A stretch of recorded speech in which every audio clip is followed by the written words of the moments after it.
Imagine a world ruled by powerful kings and vast empires, a world where cities were protected by enormous unbreachable walls.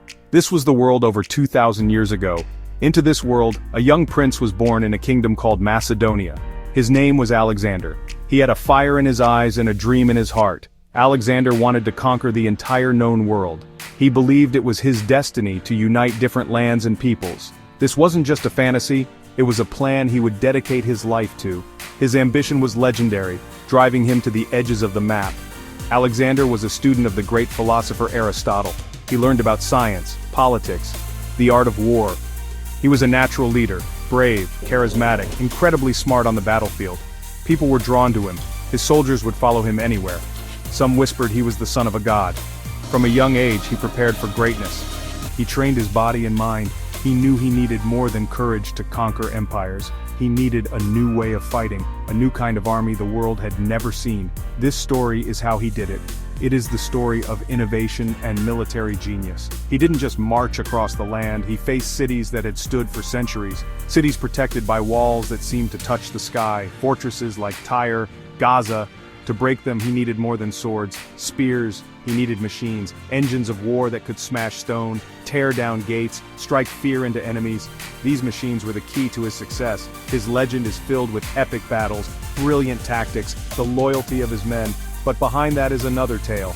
Engineering, wood, rope, metal, twisted into fearsome contraptions. This is the story of his war machines. They turned his impossible dream into reality. Without them, Persian gates might have stayed closed forever. His journey was powered by technology as much as will, changing history. Alexander's father, Philip II, was a brilliant king in his own right. He had transformed the Macedonian army into a formidable fighting force. He created the famous phalanx, a block of soldiers armed with long spears called sarissas. This formation was nearly unbeatable in open battle. When Alexander became king at the young age of 20, he inherited this powerful military machine. But Alexander knew that the phalanx had its limits. It was perfect for battles on flat plains but not for attacking fortified cities. Alexander's ambitions were far greater than his father's. He didn't just want to control Greece, he wanted to conquer Persia. The Persian Empire was a land of ancient and wealthy cities. Halicarnassus, Tyre, Gaza were protected by massive fortifications. Their walls were thick, their towers were high, their people were prepared to withstand long sieges. For centuries, these cities had been considered impregnable. An attacking army could surround them for months or years and still fail to get inside. Alexander understood this challenge perfectly. He knew his campaign would be a long series of difficult sieges. He could not afford to waste years waiting for a single city to surrender. He needed a way to bring the fight directly to the enemy, to go over their walls, through their walls, under their walls. This is where the idea of a new kind of army began to form. He needed a mobile, versatile force that combined the strength of the phalanx with a powerful siege train. A siege train was a collection of machines designed specifically for attacking fortifications. These were not simple ladders or battering rams. Alexander envisioned something far more advanced. He wanted towering siege engines that could roll up to the enemy's walls. He wanted powerful catapults that could hurl massive stones. He wanted an army that could conquer any city, no matter how well defended. This was his dream of an unstoppable force. To make this dream a reality, Alexander gathered the brightest minds. He recruited engineers, architects, inventors from all over the Greek world. These men would design and build his revolutionary war machines. They were the unsung heroes of his campaign. They traveled with the army, improving designs and adapting to new challenges. This corps of engineers was as important as his best generals. They gave Alexander the technological edge he needed. His army was no longer just a force of men, it was a mobile arsenal of destructive power, ready to unleash its fury on any who stood in its way. So, what were these incredible machines that gave Alexander such an advantage? They were the cutting edge of military technology in the ancient world. The most impressive of them all was the siege tower, or Helepolis, taker of cities. These were gigantic wooden towers on wheels, sometimes reaching over 100 feet in height. They were covered in wet animal hides to protect them from fire. Inside, they had multiple levels, connected by stairs. Soldiers could climb to the top and shoot arrows down onto the city's defenders. At the very top, a drawbridge could be lowered, allowing Alexander's men to storm directly onto the enemy's walls. It was like bringing your own portable fortress to the battle. Another key weapon in Alexander's arsenal was the catapult. There were two main types. The first was the oxybilles, essentially a giant crossbow. It fired large, heavy bolts, with enough force to pierce shields and armor from a great distance. The other type was the lithobolos, or stone thrower. This machine used twisted ropes made of animal sinew to create immense tension. When released, it could hurl rocks weighing 60 pounds or more, over hundreds of feet. These machines were used to batter down walls, destroy defensive towers, and clear the battlements of enemy soldiers before an assault. They were the ancient world's artillery, providing devastating long-range firepower. These machines did not operate by themselves. They required incredible skill and teamwork to build and use effectively. Battering rams, for example, were not just simple logs. Alexander's engineers built sophisticated rams with protective roofs called tortoises to shield the soldiers inside from enemy fire. They were mounted on wheels and swung from chains to build up momentum. It took dozens of men working in perfect unison to smash these heavy beams against a city gate or wall hour after hour until it finally gave way. The constant thunderous noise of the rams striking the gates was also a powerful psychological weapon, wearing down the morale of the defenders. The combination of these machines made Alexander's army unlike any other. While his enemies hid behind their stone walls, thinking they were safe, Alexander brought the battle to them. He could attack from a distance with his catapults, then roll his massive siege towers right up to their fortifications.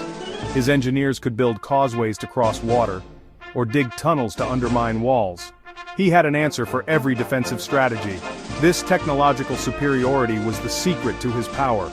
It allowed him to conquer cities faster and more decisively than anyone before him. It was this blend of brilliant generalship and advanced engineering that allowed a young king from a small kingdom to change the world forever. Alexander was born in 356 BC in Pella, the capital of Macedonia. His father was King Philip II, a tough ruler, a clever ruler.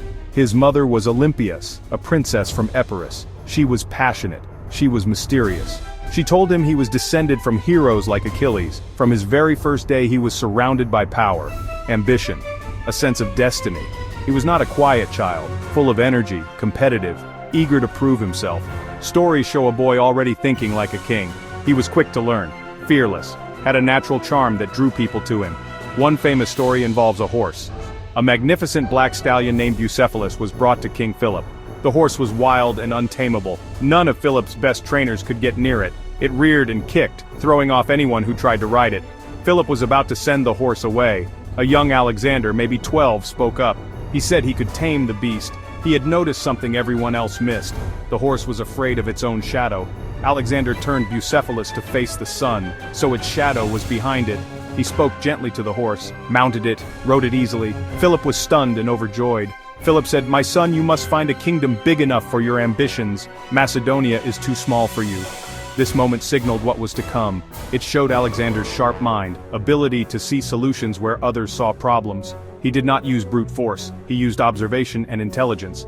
This thinking later helped him solve complex military challenges. The bond between Alexander and Bucephalus became legendary.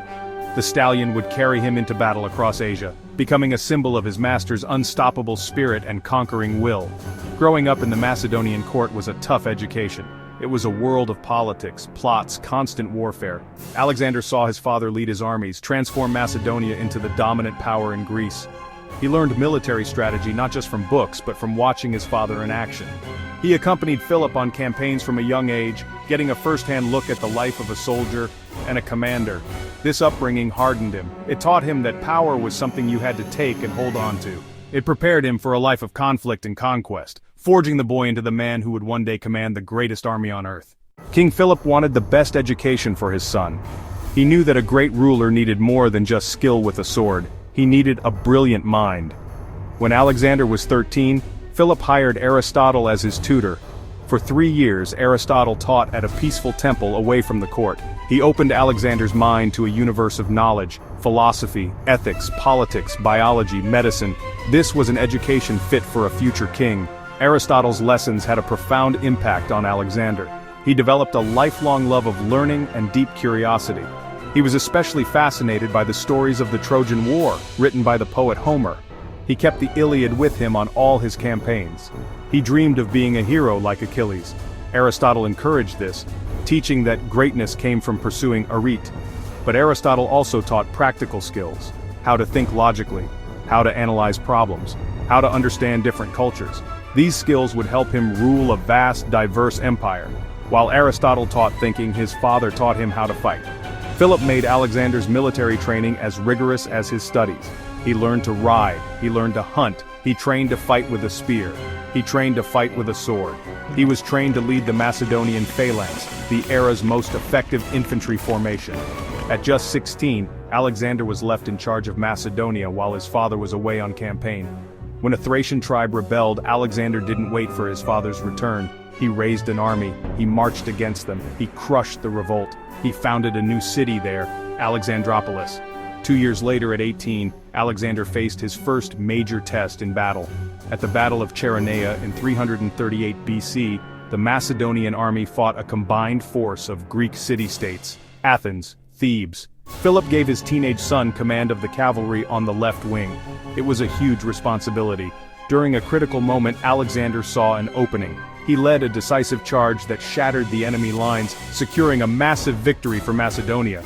He proved himself not just a brave warrior but a capable commander. His father's training and Aristotle's lessons combined to create something new, a warrior philosopher, a leader with both the brains and the brawn to conquer. After the victory at Chaeronea, King Philip was the master of Greece. He formed the League of Corinth, a federation of Greek states under his leadership. His next plan was even bigger. He wanted to lead a united Greek army to invade the mighty Persian Empire. This was a dream he had worked toward his entire life. It was a chance to win glory, riches, revenge. Alexander was set to be a key commander in this grand expedition. The future seemed bright and clear. But the world of the Macedonian court was treacherous. In 336 BC, just as preparations were complete, disaster struck. At his daughter's wedding, King Philip II was assassinated. He was stabbed by one of his own bodyguards. The court erupted into chaos. Who was behind the murder? A lone, disgruntled guard? Philip's estranged wife, Olympias? The Persian Empire trying to stop the invasion? Historians still debate, but in that moment, all that mattered was who would take the throne. The Macedonian kingdom rested on the strength of its king. Without a strong successor, Philip's work could collapse. Alexander was only 20, Philip's chosen heir, but his claim was shaky. Rivals could challenge him. He had to act quickly, with support from loyal generals, Antipater, Parmenion. Alexander moved fast. Before rivals gathered, he was acclaimed king by the army. Soldiers who'd seen his bravery at Chaeronea roared their approval.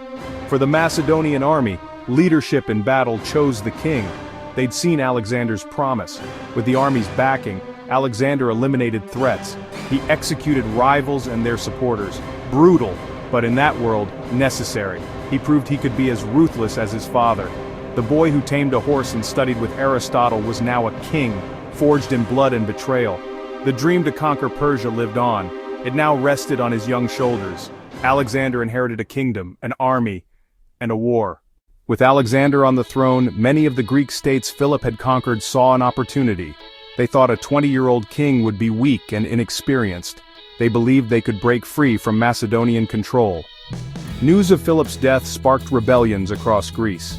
The city of Thebes, a historic military power, led the revolt. They threw out the Macedonian garrison. They declared their independence. Other cities watched closely, ready to join. This was Alexander's first major challenge as king. If he failed to control Greece, his dream of invading Persia would be over. He had to prove his strength immediately. Alexander did not hesitate. He marched his army south at incredible speed. His soldiers covered hundreds of miles in just a couple of weeks, and appeared before the walls of Thebes before the rebels knew he was coming. He offered them a chance to surrender, but the Thebans refused. They trusted their strong walls. They trusted their military pride. Alexander's response was swift and terrible. He ordered a full-scale assault. After a fierce battle, his army stormed the walls and overwhelmed the defenders. What happened next sent a shockwave across the Greek world. It showed everyone the kind of king Alexander would be. He ordered Thebes to be utterly destroyed. The city was burned to the ground. Its walls were torn down. Thousands of its citizens were sold into slavery. He spared only the temples of the gods and the house of the poet Pindar. This was a calculated act of terror, a brutal message: do not defy me. The destruction of Thebes horrified the other city-states. The rebellions immediately stopped. Athens begged for forgiveness. Alexander had secured power through terrifying force. It was a lesson no one would forget. With Greece under his control, Alexander turned eastward. He returned to Macedonia and wintered, finalizing invasion plans. He gathered an army of around 40,000 elite soldiers, the unstoppable Macedonian phalanx, his elite companion cavalry. He assembled his corps of engineers, and the siege train his father had begun. He was taking a mobile war machine. In spring 334 BC, Alexander crossed the Hellespont, the narrow strait separating Europe from Asia. He left home behind, ready to face the largest empire on earth. The great campaign had begun. Long before Alexander, the art of attacking a fortified city was a slow and bloody business. For centuries, warfare was mostly about battles on open fields. Armies would meet, fight, and one side would be victorious. But cities were a different problem altogether. They were protected by high, thick walls, stone, mud brick. And attacking them was incredibly difficult. The earliest methods were very simple. An army could try to surround a city and starve the people inside into surrendering. This was called a blockade, but this could take months or even years. The attacking army would often run out of food and supplies before the city did. It was a long, frustrating waiting game that often ended in failure. Another early tactic was to simply try and climb the walls. Soldiers would use long wooden ladders, usually at night, to avoid being seen. This was extremely dangerous. Defenders on the walls could easily push the ladders away. They could drop heavy rocks, pour boiling oil, or shoot arrows down on the attackers below. Casualties were always very high, and success was rare. A more direct approach was to use a battering ram. This was a large, heavy log, sometimes with a metal tip, that soldiers would swing again and again to smash a gate or a weak section of the wall. But this also exposed the soldiers to constant attack from above. Early siege warfare was a desperate and costly affair. The Assyrian Empire, which rose to power hundreds of years before Alexander, made some of the first major advances in siege technology. They were brutal and effective conquerors, largely because they developed specialized techniques for taking cities. They built huge earthen ramps to get their soldiers up to the level of the walls. They used mobile battering rams that had protective wooden roofs to shield the operators. They were also masters of psychological warfare, known for their cruelty to captured cities, which often convinced others to surrender without a fight. The Assyrians showed that with the right tools and tactics, no city was truly safe. Their methods were studied and copied across the ancient world. However, by the time of the ancient Greeks, siege warfare had not advanced much further. The Greek city-states were famous for their hoplite soldiers who fought in phalanx formations. They were masters of pitched battles between heavily armored infantry, but they were not very good at taking cities. The Peloponnesian War between Athens and Sparta, for example, involved many long and unsuccessful sieges. The Greeks relied mostly on blockades, treachery from within the city, simple assaults with ladders. They lacked the specialized engineering and machinery needed for a truly effective siege. For a new era of conquest to begin, someone needed to revolutionize the art of breaking down walls. That revolution was just around the corner. The first great leap forward in Greek siege technology came not from Athens or Sparta, but from the powerful city of Syracuse in Sicily. In the early 4th century BC, Syracuse was ruled by a clever and ambitious tyrant named Dionysius I. He was constantly at war with Carthage. Dionysius knew that to defeat the Carthaginians, he needed to capture their heavily fortified cities. The old ways of war were not enough. He needed a technological advantage. So he turned his city into a massive workshop for military innovation. Dionysius did something extraordinary. He sent out agents across the Greek world and even beyond. They were to find the most skilled craftsmen, engineers, architects, inventors. He offered them huge salaries, rewards, a place of honor in his court. He gathered these brilliant minds in Syracuse and gave them a single clear goal: invent new and terrible weapons of war. He organized them into teams, encouraged them to compete, and he personally visited their workshops every day to check on progress. It was like a state-sponsored research and development program for military hardware. The tyrant's palace became an ancient war laboratory. The results of this effort were spectacular. They didn't just improve existing weapons, they invented entirely new categories of them. They perfected massive mobile siege towers, far larger and more complex than what the Assyrians had used. They developed new types of ships, including the Quinquerame, a large warship with 5 banks of oars. But their most important invention was a machine that could hurl projectiles with incredible force over long distances. This new weapon would be called the catapult, and it would forever change the face of battle. Dionysius immediately put his new arsenal to the test in his war against Carthage. In 397 BC he laid siege to the Carthaginian fortress of Mocha. His army unleashed its new weapons on the unsuspecting defenders. The world had never seen anything like it. For the first time, an army could stand at a safe distance and systematically smash a city's defenses to pieces before the main assault. The psychological impact was immense. The defenders of Mocha were terrified by these new engines of destruction. Dionysius's new machines worked perfectly, and the city fell. A new age of warfare had dawned, born from the ambition of a Sicilian tyrant. The seeds of Alexander's future success were sown in Dionysius's workshop. The star invention of Dionysius's war lab was the catapult. The very first versions of this machine were not the giant stone throwers we often imagine. They were smaller, non-torsion weapons called gastrophetes, which actually means belly bow. It was essentially a powerful composite bow mounted on a stock. To draw the string back, the operator would brace the end of the stock against the ground and lean with his stomach into a crescent-shaped trigger mechanism. This allowed him to use his body weight, not just his arm strength, to bend a much stronger bow than he could normally handle. The gastrophetes could fire a heavy arrow, or bolt, with more power and over a greater range than any handheld bow. This was a major breakthrough, but Dionysius's engineers quickly sought to make it even more powerful. They mounted the gastrophetes on a stand with a winch mechanism to pull the string back. This allowed them to use an even larger and more powerful bow, creating a weapon called the oxybeles, or bolt shooter. Now, a machine could do what no human could. It could draw a bow so stiff that its bolt could pierce through a shield and armor. For the first time, commanders had a weapon that could be aimed accurately to pick off specific targets on the battlements from hundreds of feet away. It was the ancient world's first sniper rifle, and it made defending a wall a much more dangerous job. The real revolution, however, came with the invention of torsion power. Instead of using the flexibility of a bow's arms, torsion catapults got their power from twisted ropes. These ropes were made from animal sinew, or hair, or horsehair, which could store and release an enormous amount of energy. 2 thick bundles of these ropes were stretched tight inside a wooden frame. 2 arms were inserted into the bundles. When the arms were pulled back by a winch, they twisted the ropes tighter and tighter like a wound-up rubber band. When the trigger was released, the ropes unwound with explosive force, launching the projectile. This was a monumental leap in power. The first torsion catapults were also bolt shooters, an evolution of the oxybells. But the same principle was soon applied to a much larger machine designed to throw rocks. This was the lithobolos, or stone thrower. These machines became the heavy artillery of the ancient world. They could be built in various sizes, capable of hurling stones weighing 20 pounds to over 150 pounds.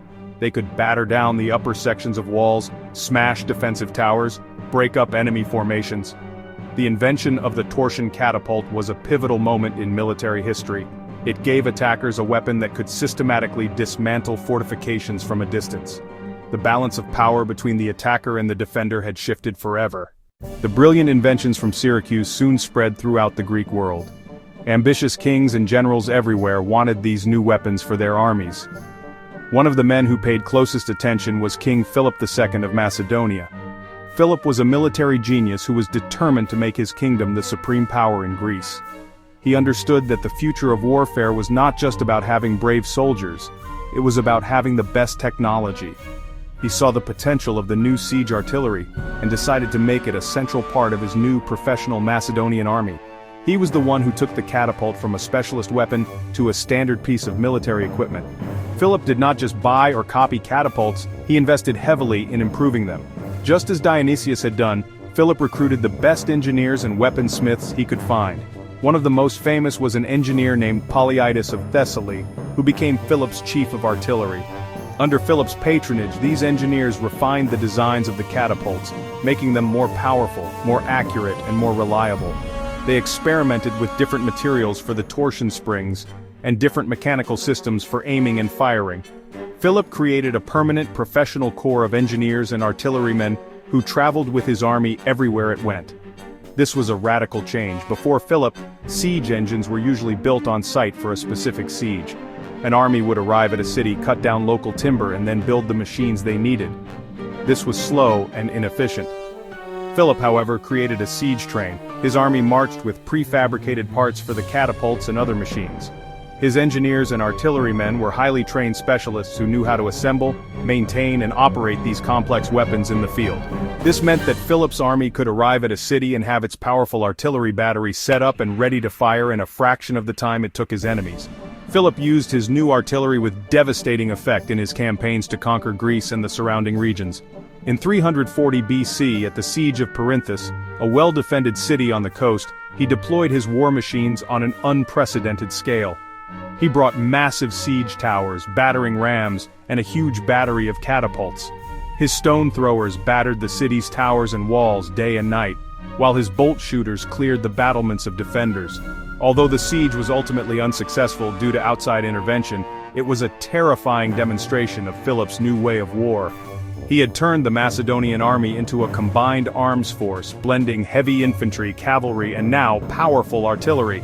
This was the incredible military machine that he would pass on to his son Alexander.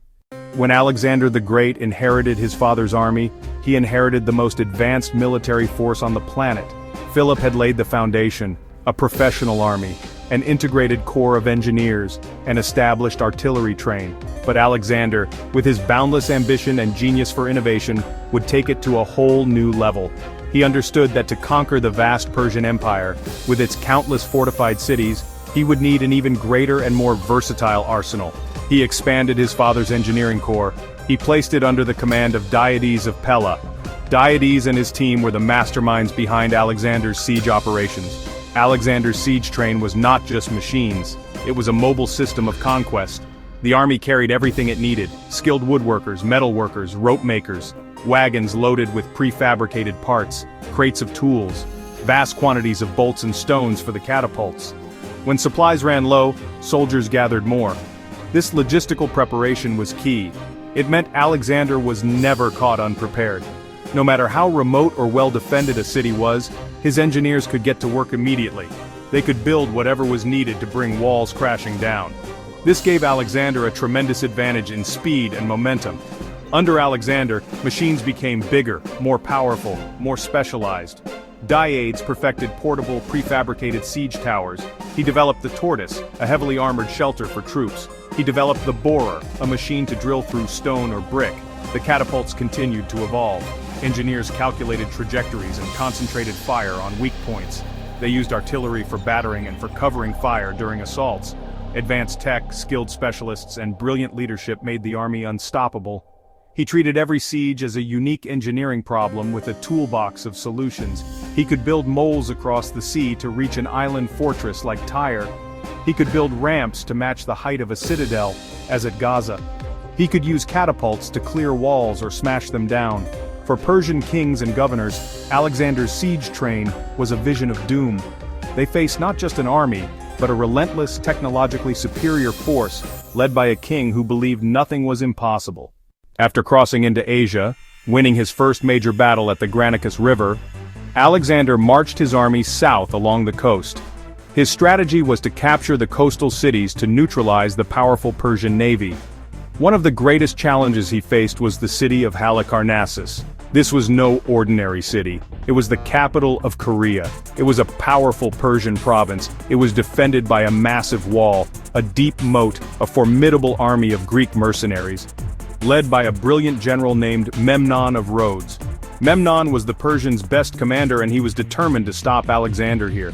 Halicarnassus was designed to be impregnable. It would be the first true test of Alexander's army and its vaunted siege machines. Alexander arrived at the city in 334 BC. He saw at once that a simple assault would be suicide. The walls were too high, the defenders too skilled. He needed to bring his engineering corps into play. The first task was to deal with the 45-foot-wide moat that surrounded the city. This was a major obstacle. It prevented his battering rams and his siege towers from even reaching the walls. Alexander ordered his soldiers to begin the long, dangerous work of filling it in, under a constant barrage of arrows and catapult bolts from the city walls. His men worked day and night. They built protective sheds called tortoises to shield themselves as they carted earth and rock to create a level causeway for the heavy machines. Once a section of the moat was filled, Alexander rolled his war engines forward. He brought up his powerful stone-throwing catapults and began a systematic bombardment of the walls. At the same time, his battering rams, protected by their own armored shells, were pushed into position. The thunderous crash of the rams striking the stone echoed across the battlefield. Day after day, the Macedonians attacked a specific section of the wall. The defenders fought back fiercely. They launched surprise attacks at night, trying to burn Alexander's precious siege towers. During one of these attacks, a wooden tower was set ablaze, but Alexander himself led the charge to drive the attackers back and save the machine. Finally, the relentless pounding of the rams and catapults paid off. A section of the wall crumbled, creating a breach. The Macedonian soldiers surged forward, eager to storm the city, but the defenders had built a second, inner wall behind the first one. The fighting was brutal and hand-to-hand inside the breach. Alexander's men suffered heavy casualties and were forced to pull back. Although the siege was not over, Memnon could see the writing on the wall. Alexander's machines were relentless. He would eventually break through. Memnon decided to cut his losses. He set fire to the city, evacuated his troops by sea, and abandoned Halicarnassus to the Macedonians. Alexander had won, proving that his siege train could crack even the toughest nuts. After a year of campaigning and yet another massive victory at the Battle of Issus, Alexander marched his army south into Phoenicia. Phoenicia, modern-day Lebanon, was home to powerful naval cities. The greatest of these was Tyre. Tyre was an island about half a mile off the coast. It had a colossal sea-facing wall 150 feet high. The Tyrians were masters of the sea. Their navy controlled the waters. For centuries, Tyre felt invincible. It had survived sieges by Assyrian kings and by Babylonian kings. When Alexander arrived in 332 BC, the Tyrians refused to submit. They believed an army without a navy could not touch them. Alexander faced an impossible problem. His phalanx couldn't walk on water. His small navy couldn't match Tyre. Most generals would bypass Tyre. Alexander couldn't. It threatened his supply lines and his pride wouldn't allow it. He vowed to take Tyre, even if he had to build a bridge. The Tyrians laughed. The sea was deep and stormy. Alexander ordered his engineers to begin an extraordinary project. He would build a causeway, a mole, across the sea. With tens of thousands at his disposal, soldiers and local laborers, they started by driving stakes into the seabed. They dumped enormous quantities of rock, then earth, then timber into the water. Slowly a path began to emerge, inching toward the island. The Tyrians tried to stop them. Their ships sailed close. Tyrian archers rained arrows. Tyrian catapults hurled missiles. Alexander countered by building two gigantic wooden towers at the mole's end. Towers over 150 feet high, covered with raw hides against fire and armed with catapults. The towers acted as mobile forts, covering the workers and driving away Tyrian ships. Construction continued under this screen. The impossible was becoming possible. Alexander was bringing the battlefield to Tyre whether they liked it or not. The construction of the mole at Tyre was a monumental struggle between man and nature, and between two determined enemies. As the causeway stretched into the sea, the work became even harder. The water grew deeper, and the workers were exposed to Tyrian attacks. The Tyrians hatched a clever, devastating plan. They took an old horse transport ship. They filled it with flammable materials like pitch, tar, sulfur. They weighted the stern so the bow rose high out of the water, waiting for a strong wind blowing toward the mole. They set the ship ablaze and sent it hurtling toward the siege towers. The fire ship crashed into the end of the mole with tremendous force. The flames instantly engulfed the two huge wooden towers. Tyrian ships swarmed the mole. Their soldiers leaped ashore to attack the workers. They destroyed the catapults. The attack was a complete success. The two great towers burned to their foundations. A large section of the causeway was destroyed. It was a massive setback. Alexander's men were demoralized. It really seemed like the Tyrians had won. Any other commander might have given up, but Alexander did not. His determination grew.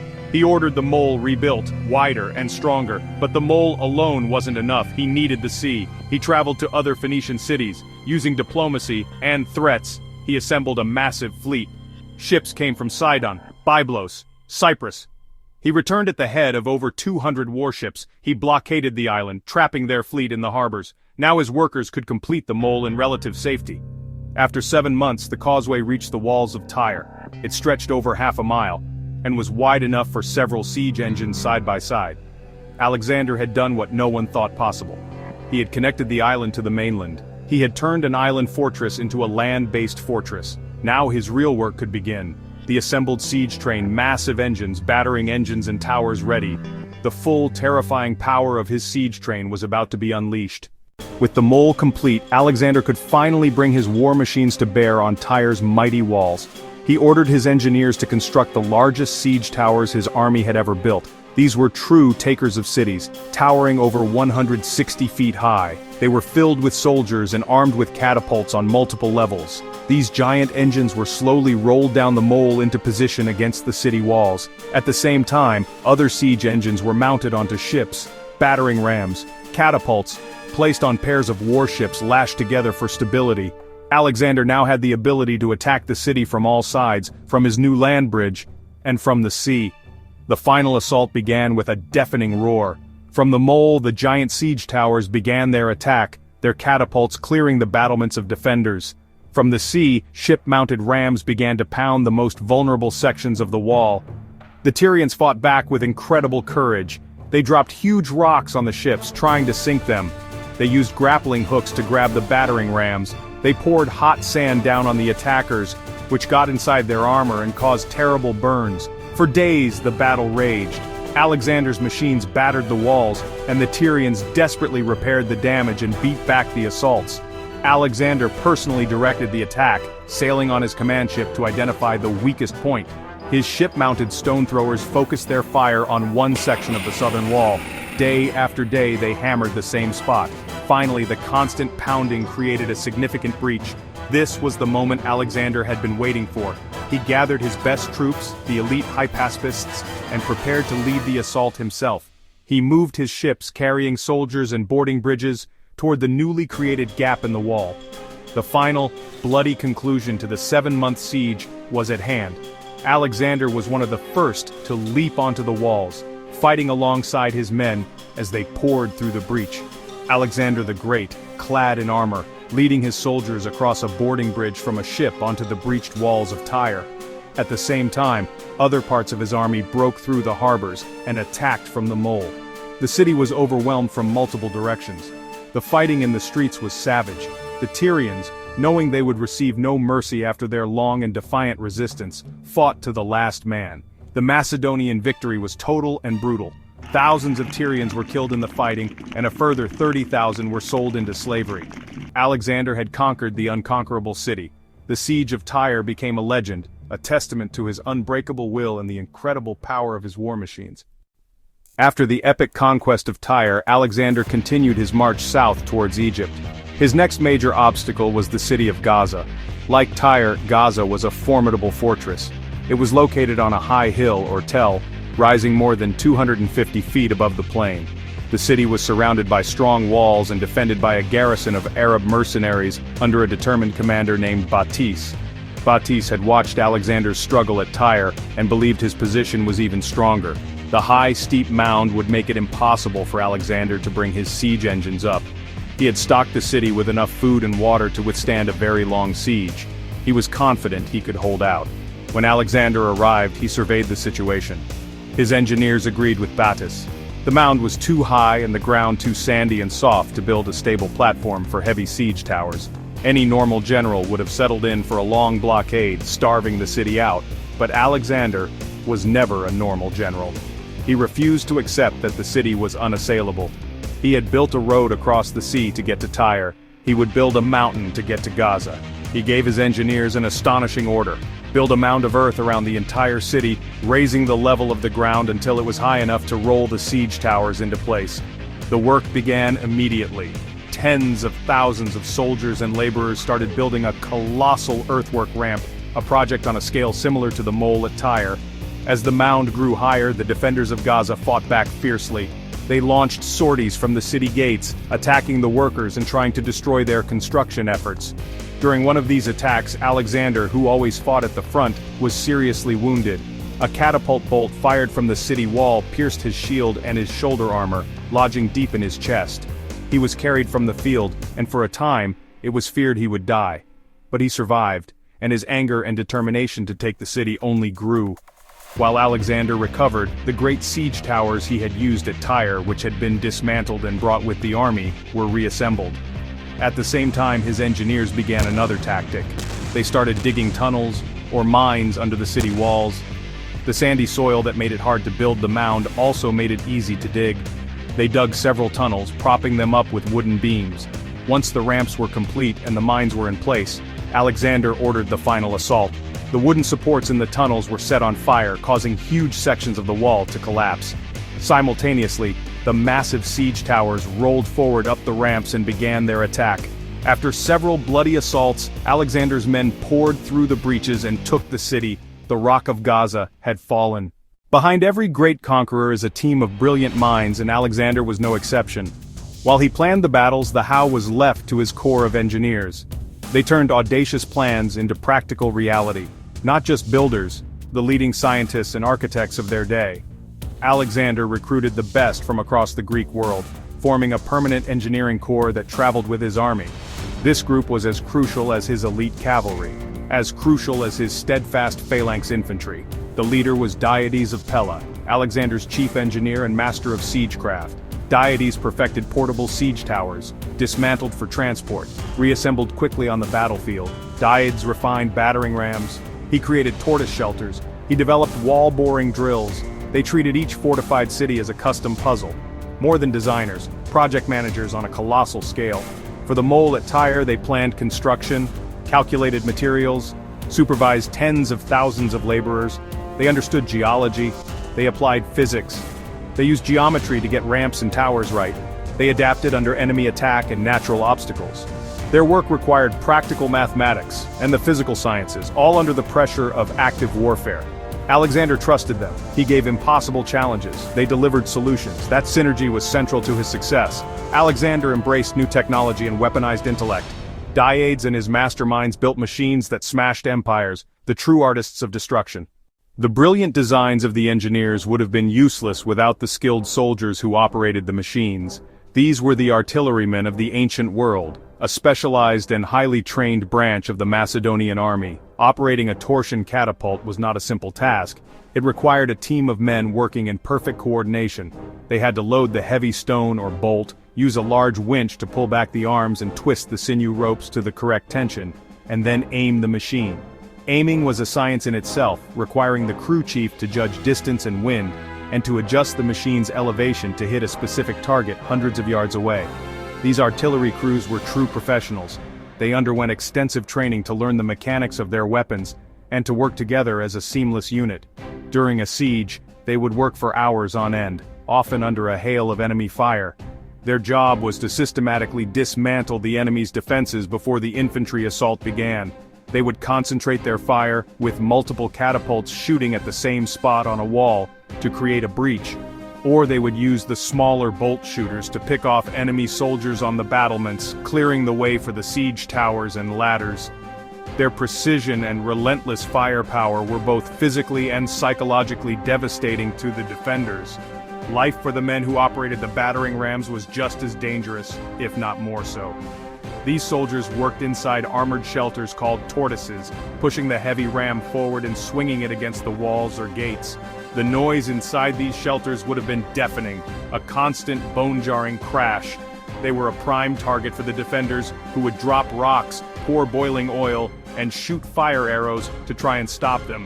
The men inside the tortoise had to have immense courage and stamina, working in shifts to keep the ram swinging hour after hour, until the fortification finally gave way. They were the spearhead of the assault, the men tasked with physically breaking the enemy's strength. Similarly, the men who crewed the giant siege towers faced incredible risks. They had to climb the towering wooden structures, often while they were moving and under attack. The soldiers at the top were exposed to enemy fire as they shot their own arrows and prepared the final assault bridge. If the tower was set on fire or toppled, it meant certain death for everyone inside. These soldiers were a special breed, chosen for their bravery and skill. They were the first ones into the fight, the ones who would storm across the drawbridge onto the enemy walls. The war machines were formidable, but it was the courage, skill, and endurance of these ordinary soldiers that truly made them work. The creation of Alexander's war machines was a monumental logistical and manufacturing effort that happened right on the front lines. The Army's Corps of Engineers included a vast team of skilled craftsmen, carpenters, woodworkers, sawyers, felling trees and shaping the massive timbers needed for siege towers and catapult frames, blacksmiths, metalworkers, forging iron bolts, winch fittings, metal plating that held the machines together and protected them, sprawling temporary workshops in the Army camp, artisans turning raw materials into instruments of war with speed and efficiency. One of the most crucial components was the torsion spring. These springs provided the machine's power. They were made from bundles of rope. The best material was animal sinew, oxen or horse tendons, or human hair, or horsehair. Preparing these materials was a long and delicate process. The sinew or hair had to be cleaned, processed, and twisted into incredibly tight, uniform cords. A large stone-throwing catapult might require hundreds of pounds of this material. The Army had specialist rope makers, whose sole job was to produce these high-tension springs. Assembling a helepolis, or taker of cities, was a spectacle of organized labor.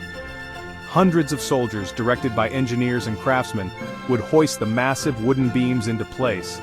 Using cranes and pulley systems, they pieced together the towering structure, level by level. Then they would cover it in protective layers, usually fresh animal hides kept wet to resist fire. It was like building a multi-story building on a moving platform, all while being just out of arrow-shot of a hostile city. The ability to build these massive engines on site was a testament to the incredible organization of Alexander's army. This entire process was a perfectly coordinated symphony of effort. Engineers drawing plans in the sand, woodcutters in the forest, rope makers twisting sinew, soldiers hauling beams. It was a mobile factory and construction company attached to an army. This ability to design, source, manufacture, and deploy complex technology in the field was Alexander's true secret weapon. It was not just one machine, but the entire system, the people, the skills, and the logistics that allowed him to roll over any obstacle in his path. The unsung heroes were not just the operators, but every hand that helped build the machines of conquest. Alexander the Great died young, at the age of just 32. His vast empire did not survive him. It had stretched from Greece to India. It was torn apart by his generals who fought amongst themselves for control. They carved up the world into new kingdoms. But while his political empire crumbled, Alexander's military and technological legacy endured.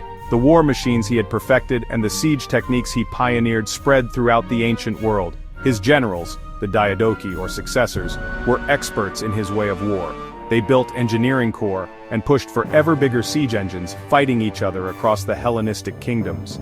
Cities like Alexandria and Pergamum became tech centers.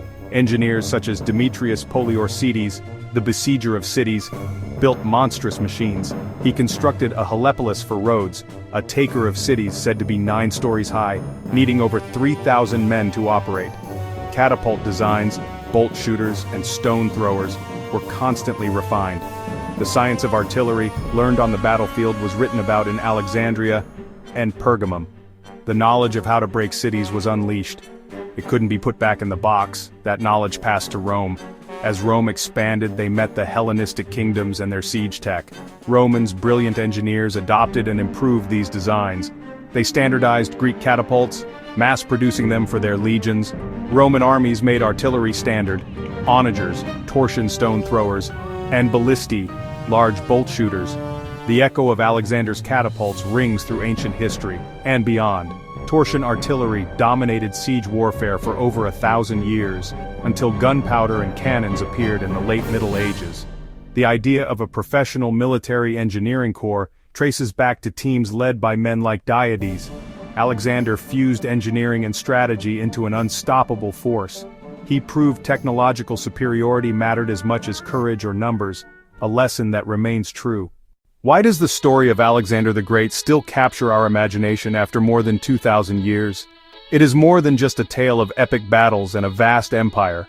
His story is one of boundless ambition and the relentless pursuit of a seemingly impossible dream. He was a young man who set out to conquer the entire known world, and he came astonishingly close to achieving it.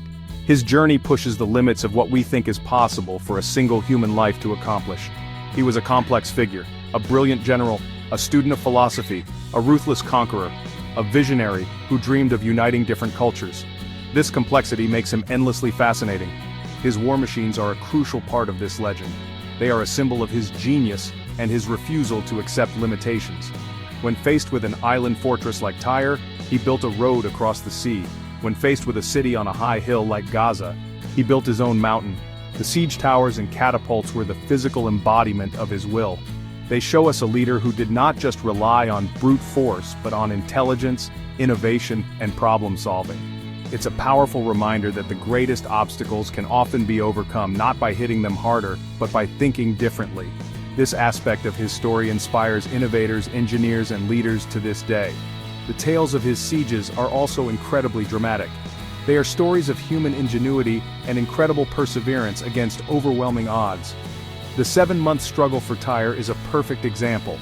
It is a gripping saga of engineering marvels, desperate counterattacks, and ultimate brutal victory. These stories are exciting. They are filled with tension, setbacks, and heroic moments. They allow us to witness a clash between raw determination and the strongest defenses the ancient world could build. The fact that Alexander so often emerged victorious makes his legend feel larger than life, almost mythical, as if he truly were favored by the gods. Ultimately, Alexander's story, and the story of his war machines, is an inspiration. It shows how a visionary leader, combined with cutting-edge technology and a dedicated team, can change the course of history. He inherited a powerful army, but he transformed it into a tool of global conquest through his embrace of engineering and innovation. He tore down the walls of the old world to build a new one in his image. While his empire was short-lived, his legacy as a military genius and a symbol of ultimate ambition is eternal. The boy from Macedonia who dreamed of conquering the world still teaches us about the power of a great vision and the will to make it real.